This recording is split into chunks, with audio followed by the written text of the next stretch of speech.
Welcome. My name is Sarah Lynn. Thank you so much for joining me for another episode of the Mindful Toolbox. We explore many different activities, tips, and resources that support emotional and mental well-being. All of these are done through the lens of supporting children's mental health, but they're really helpful for just about anyone.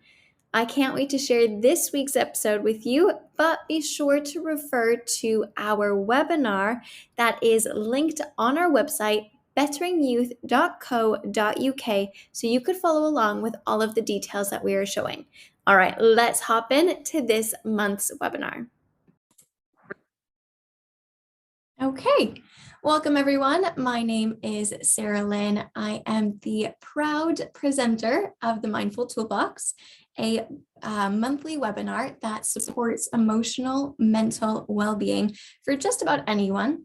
I'm also the founder and head tutor of Bettering Youth. So this is where we kind of combine both sides of the spectrum when we're supporting children. This is on revision tips, and everything that we're going to be covering is based on my personal professional experience. So I'm really hoping to be as thorough and helpful as possible. For today, our agenda is as follows. We're going to be looking at a typical revision timeline. Then we're going to visit the importance of self-auditing. And then I'm going to share with you the revision skills that will absolutely change everything. So buckle in, grab that pencil and paper, and let's get into it. So as I'm sure you are aware, if you are in the UK with us, this week is the beginning of exam season for students across the country, specifically in year 6, 8, GCSE level, and A levels as well. So this week we are finishing up our Key Stage 2 SATs, or year 6 is writing those SATs papers. Their last one is tomorrow. Year 8 transfer exams take place at the beginning of June, so very soon, as well as GCSE exams and A-level exams, both beginning on May 16th. So we are right in the thick of exam season. And if you have a child who is either going through or preparing for an exam, I'm sure it's no surprise that when we talk about the pressures of exam season, you'll be able to either identify with it or you'll be able to empathize as well, because the pressure can be very real sometimes. So if you haven't already, I would highly recommend that you go back to April's session, because we talked about creating healthy boundaries that will allow for a good balance between revision and self-care. So there is still time for students doing year 8s and GCSEs and A levels. So I would definitely recommend last month's session as well as this one. So let's jump in with the revision timeline. This is the timeline that many students communicate with me when they come to me for tuition. They say, well, Sarah Lynn, at the beginning of the term, I thought I had so much time before exams, but now we are literally in crunch time, in exam season, and I can't sleep well. I feel like I'm just leaving and breathing past papers. My life is non-existent. My stress is through the roof. And these are quite young individuals coming to us with pretty severe anxiety reactions. And so instead of this revision timeline, I always try and encourage our students to have a more balanced approach. So we have a more spaced out revision. It's a little and often approach to it. So at the beginning, near the beginning of October maybe, or even starting at year 9 for GCSEs, we would do a gap analysis and then space out the revision, right? Little and often is a lot more effective than cramming everything in. Your brain cannot encode that information, can't store it in long-term memory to be able to retrieve it when we need it if we are only cramming. Then we would go through spaced revision and exam papers. And at the end of that, we then have exam time. And because we've been working on building in those healthy boundaries, the approach and the confidence and the well-being of the child allows for much better output. So we're going to go through a couple of these skills now, but I just want to remind you that everything that I'm sharing with you today comes from my own personal and professional experience. So I've been teaching for half a decade, or about a decade, sorry, not half, about a decade. And I've been the owner of the company Bettering Youth since 2017. So we've been working with students quite closely as they transition through different years, specifically looking at their exam approach. So the approach that we have kind of acquired and tailored for students is as follows. So first we try and understand the specification, right? It's really important that the child knows exactly where to find what they're going to need to be revising, as well as understanding the exact formula or method to get those top marks. Then we ask them to prioritize the topics in the specification that will need more review.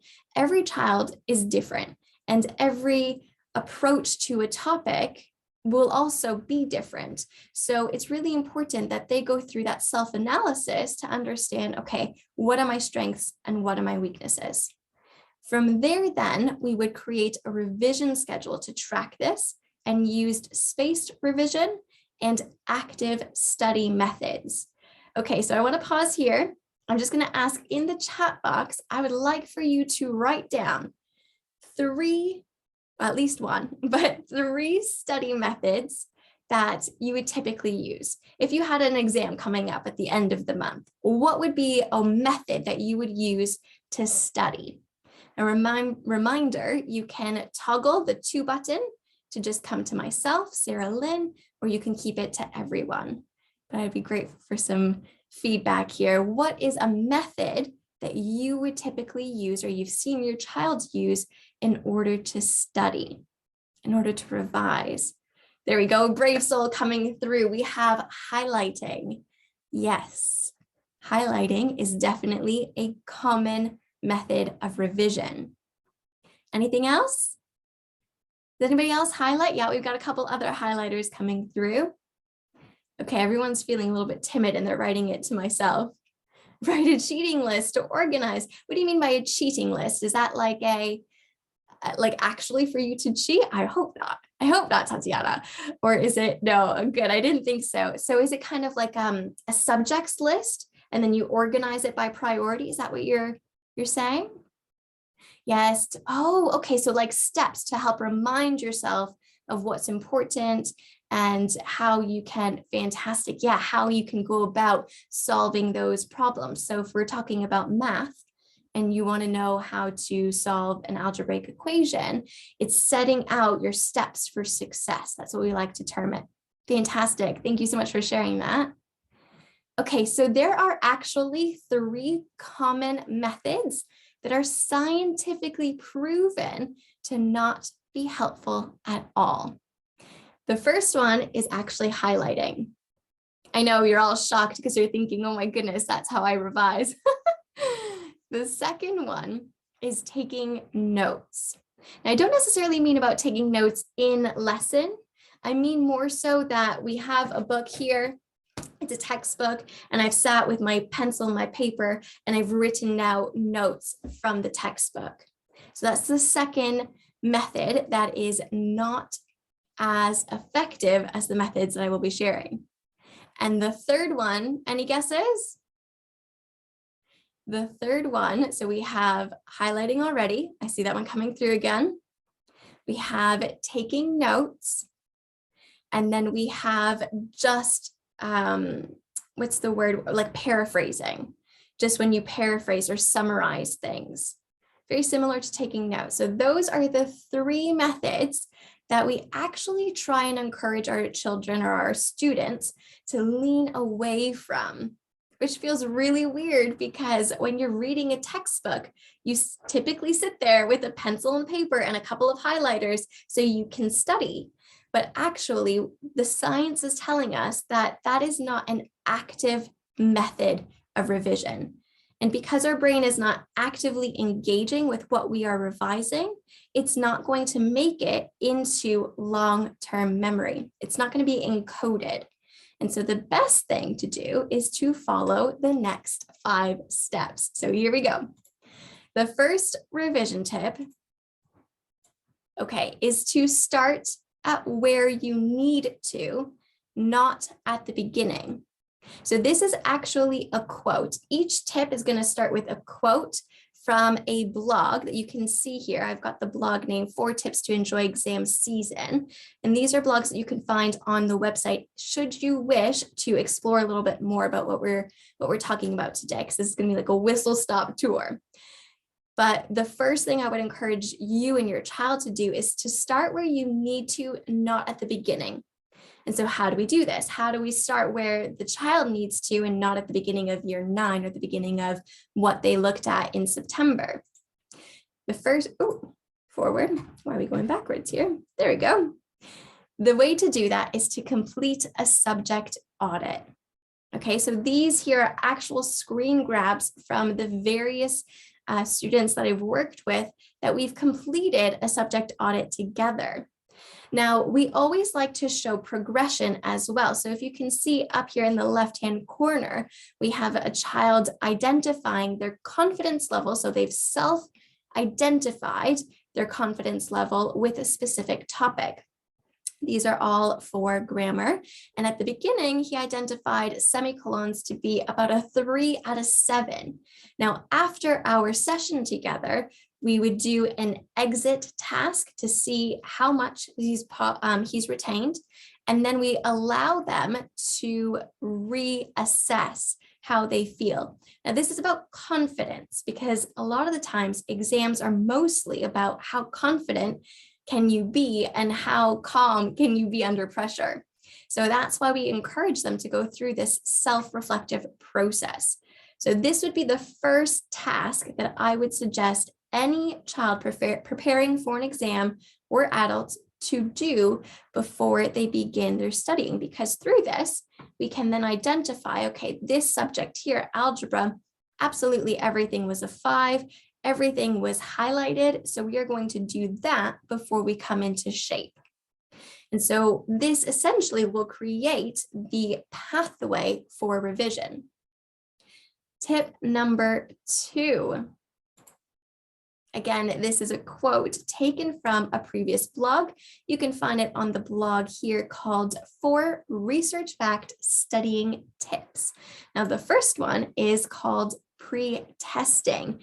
And pre-testing is a method that we use in order to assess their actual ability. So self-auditing or self-reflecting was the first step, how they think they are doing. And then we do pre-testing to analyze their actual gaps. Now, this process allows them to have a reflective approach to learning, which means that we're basically setting them up for the belief system that learning isn't linear. It's quite, there's like a helix to it. It ebbs and it flows, and you might have to go back to learning what you've already learned in order to be able to really cement that encoding in your memory. So this process really helps to build their resilience and their intrinsic motivation. So there's research here, and it's actually from the Journal of Experimental Psychology in 2009. And it says that the increased post-test performance of students who were tested on material that they did not previously know, who were then allowed to study and then were tested, compared to those who had only tested, who only studied and then had a test, they had higher marks. So this isn't the most clear quote from the experimental psychology, but what they're saying is that a child who is able to study, do a pre-test, so look at past papers, and then do the test, they were actually able to achieve higher than students who just studied and then wrote the exam. So while I have a love-hate relationship with past papers, I do think that approaching exams and looking at past papers will really allow the child to not only get a feel for the layout of the questions and the method of being able to identify what kind of questions are priority so they can plan their test accordingly. It actually scientifically proves that it will allow them to get a higher mark. So pre-testing can be done with a KWL chart. So this is a know, want, learnt chart. And there's a handout right here that you can actually find in the freebie section of the website betteringyouth.co.uk. So this is a handout representation. And again, we've got 2 examples of students who have used a KWL chart to identify what they already know. So I've given them a question. This one specifically was talking about transportation in plants. And I gave them an exam style question. And I asked, okay, what do you already know about transportation in plants? They identified that water is taken up by the roots from the ground, it travels up the stem, and it helps to keep the pressure in the stem walls, basically, so the plant can stand straight. Now, that was a good start, but it will not get them top marks. So then we look at, okay, digging a little bit deeper, what do you think you will need to really know about, be able to write an answer about to get top marks in a test? So we pull out the specification and we look at, okay, what would they be grading me on? What were they looking to award marks for? And from there, we would identify, okay, things that he needs to identify or learn about, things he wants to know about. After that point, we can then do what's called blurting. Now, blurting is a form of closing everything, all of your tabs, all of your notebooks, all of your papers, and then grabbing a piece of paper and just writing down absolutely everything that you remember. And this is not a foolproof way, but it is not an interesting way, but a method of identifying what it is that you have learned. So again, you can see where that gap lies. So like I was saying earlier, learning is like a helix. It goes and ebbs and flows. So at the beginning, you might want to learn something. You might want to learn about transportation in plants. You might need to know about, okay, is it phloem or xylem that does water? Okay, at the end of it, what did you learn? What can you remember? Blurt it out. If you don't remember that xylem is the one that does water, then that's the one that you need to go back and learn more about. So it's that process. And in our actual learning sessions, in our tutoring sessions, we teach with these tools because it's not fair on anyone to expect them to go and revise if we're not explicitly teaching them how to do so. Okay, so that then leads us to revision number 3. In the chat box, I would love for you to either give me a thumbs up or any kind of emoji. Let me know, how do we feel so far with tip number 1 and 2? So the first one was doing a self-assessment, looking at the specification and identifying out of 7 or out of a number, how confident do you feel with that topic, which will help identify your revision plan.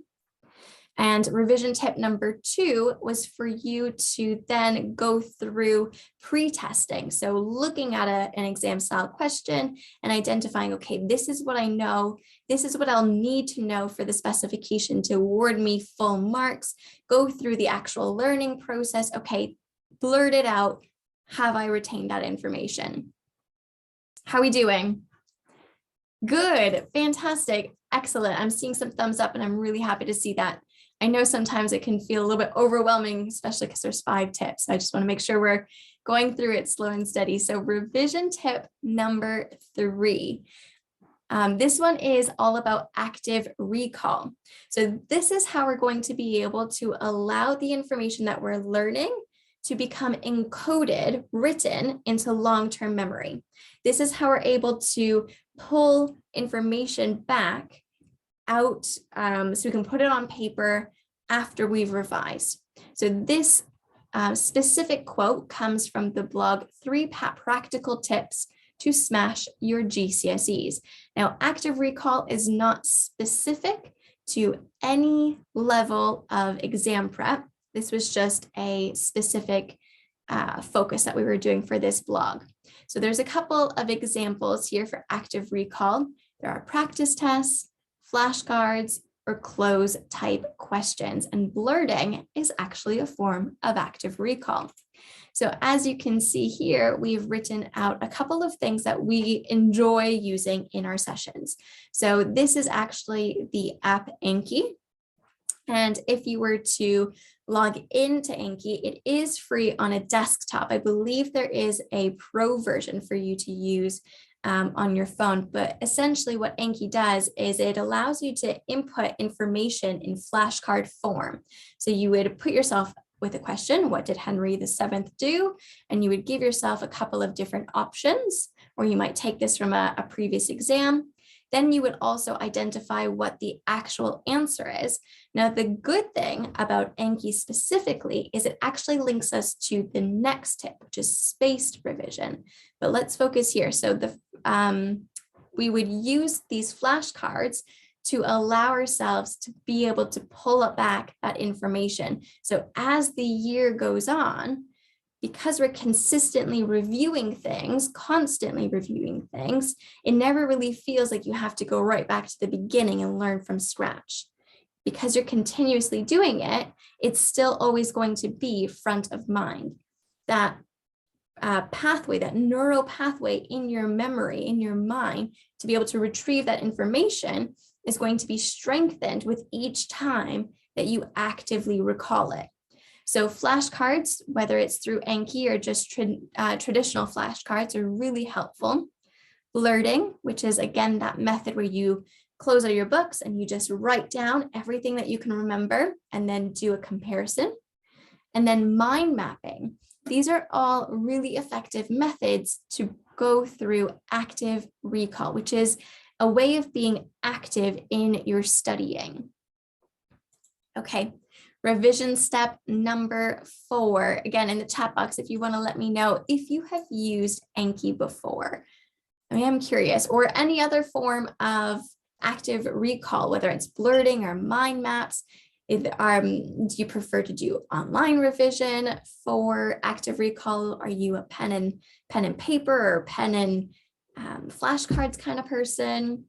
Pen and flashcards. Yes, I actually started using Anki for myself because I put myself through a CBT course, cognitive behavior therapy course, and I needed to revise for it. And so I put stuff on Anki, and it was a little bit weird to get used to because I'm so used to being a pen and paper person. But I feel like nowadays a lot of people enjoy it on the computer. Absolutely. Good. Okay. So revisions tip number 4 is all about little and often. So this is spaced revision, spaced repetition. So like I was saying just earlier, that Anki has the ability for us to, I wonder why I can't go backwards. There we go. Anki gives us the ability to identify how difficult or easy a question was, and then we will see the same question at that spaced interval. So if it was super easy for me, then I would click the button, and then 10 days later, this question would reappear. If it was good, then it would appear tomorrow. If it was really difficult or if it was hard, then it would appear within a couple of hours. And if it was super difficult and I got the question wrong, then it would appear again in less than 10 minutes. So spaced repetition, this one here, actually allows us to increase our marks by 15%. So there was an example that happened here, again, in the Journal of Education Psychology. So in 1939, this was published. And they were talking about the studies of retention. And they said that there was a group of students and they ended up just doing studying, and then they did the test. And then there were another group of students and they studied, and then they did a pretest, and then they got to study again, and then they did the test. And there's again about a 15% increase. Now that might not sound like a huge percentage, but if we think about it, that pass or fail mark is a 4. And there is a 15% difference between going from a 4 to a 5, from a just pass to a more balanced pass, I suppose, or a more stable pass. Same thing with going from an 8 to a 9. Those are quite big number changes. It's a whole level grade, but it's only a 15% increase. And all you did was spaced out your repetition. So how can we encourage individuals to do that? So one of the things that we like to do is actually teach our students about Ebbinghaus's forgetting curve, because through explanation and through knowledge, they become more intrinsically motivated to want to learn for themselves, because they know why. They understand that at the beginning, if I learn about fractions to decimals, over time, my ability to retain that information is going to decrease, right? How many of us remember off the top of your head, if you're not using math constantly, how do you remember how to find the area of a circle, right? Who here remembers how to find the area of a circle? It's something that our year 7s, 8s, 9s, and so on need to know, but we only really teach it at the beginning. So what's important for us to, as tutors and educators and parents, to encourage our students to do is to continuously repeat that revision, continuously go back. So as we can see here in Ebbinghaus's forgetting curve, he was explaining that the more that you can repeat something, the less likely you are to forget it. So you still have quite a high percentage of being able to retain that information, even though the time has elapsed.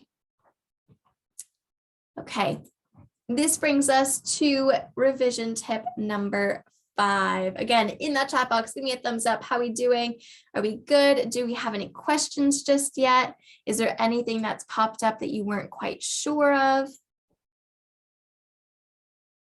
Yes, I was also very surprised about the highlighters not being very effective. I think it becomes such an ingrained process for us, even at school, right? In comprehension, they tell you highlight the key information. So I think highlighting is something that I was also quite surprised by, but I'm glad that you feel like you have some tools now to better equip you. Good.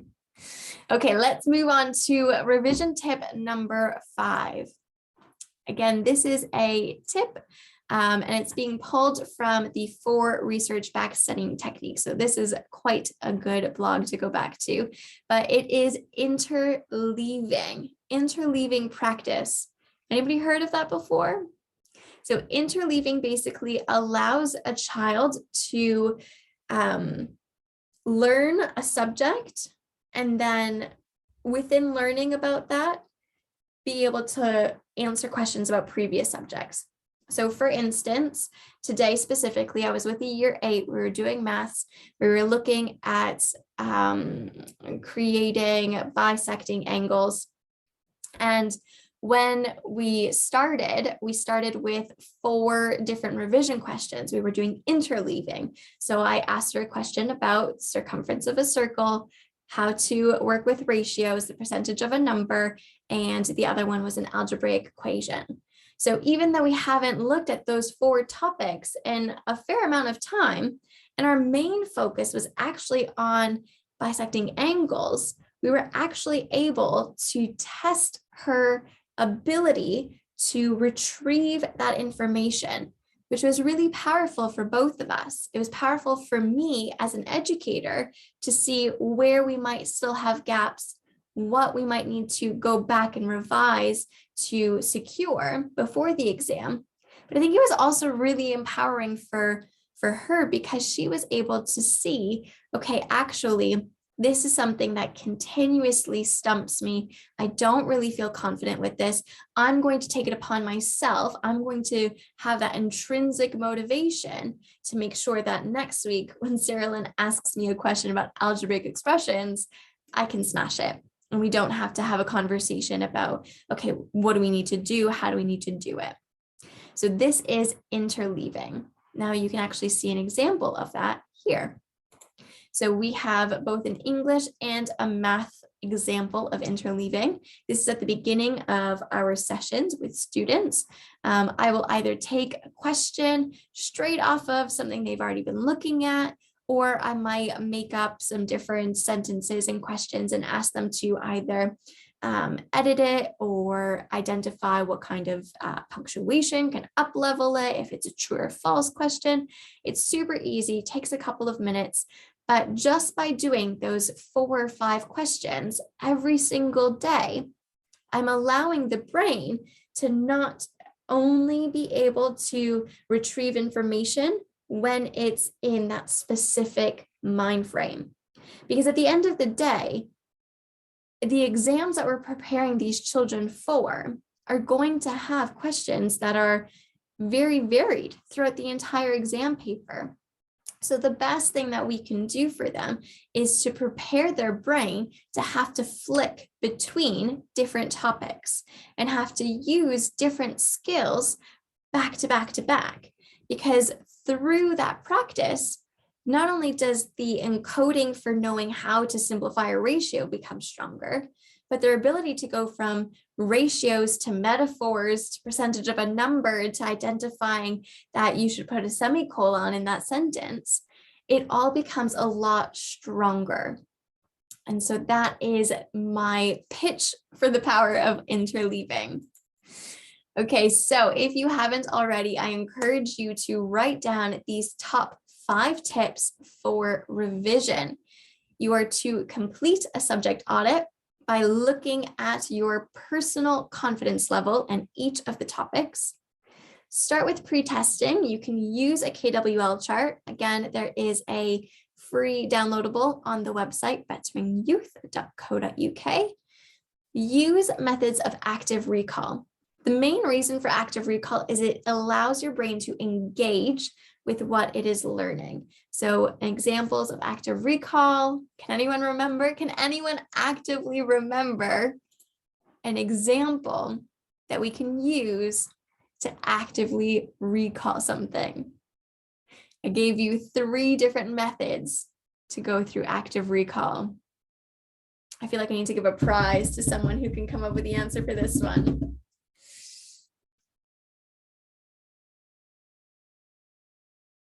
It's hard because I don't see your faces. So normally in a session, I would give you more time because I'd be able to see your faces and see where your engagement level is. But I'm going to, oh, we got it. We got it. So flashcards, right? We talked so much about flashcards in this session. So I'm glad that was something that you were able to actively recall. Using flashcards are a powerful method of active recall. Anyone have another one?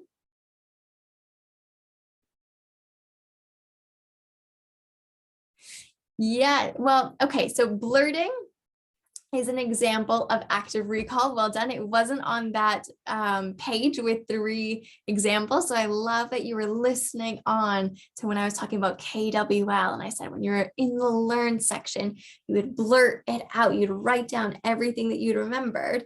And that is an example of active recall. Fantastic. 2 more. Everyone's so shy, they keep sending it to me. Good, yes. So mind mapping. Depends on what kind of a brain you have. You know, if you're an auditory learner or a kinesthetic learner, or a visual learner, these are going to kind of sit better with you depending on your learning style. So practicing a couple of different styles is actually really powerful, which is why starting at the beginning of term or way in advance of exams actually allows you to find your rhythm and find what works really well with you. Good. So we have flirting, flashcards, mind maps. Good. Fantastic. Okay. And then we have spaced repetition.